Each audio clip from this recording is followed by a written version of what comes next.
guys, welcome back to my channel. Today I'll be showing you how to make salmon in the air fryer. It is easy and simple and very delicious. You can use it in any dish or just as a tasty, fast snack. It only takes 10 minutes, and the best part is that it's filled with delicious flavors. So let's get started. These are all the ingredients you're going to need.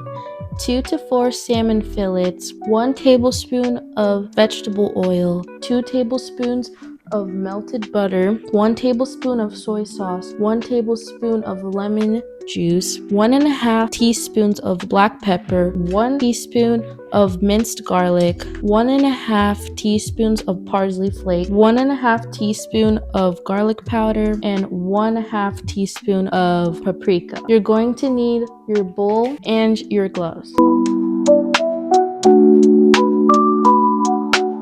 Now we are going to season in the salmon. In a bowl, put your salmon in the bowl.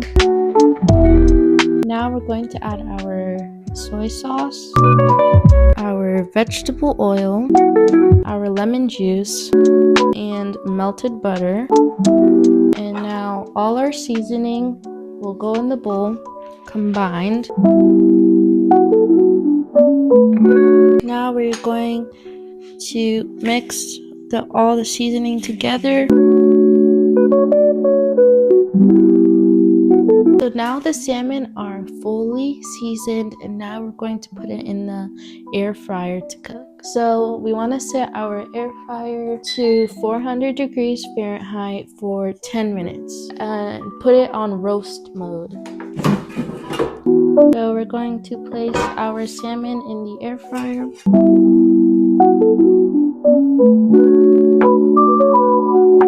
And then we're going to put our remaining seasoning on the plate to our salmon.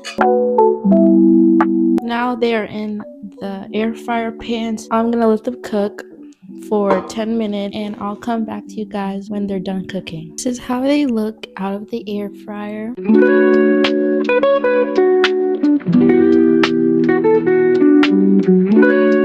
You can serve this salmon with any meal, rice, vegetables. That's how you make salmon in the air fryer. Thank you guys so much for watching this video. Make sure you like, comment, and subscribe, and share this video with others so they know how to make salmon in the air fryer. And I'll see you guys in my next video. Goodbye.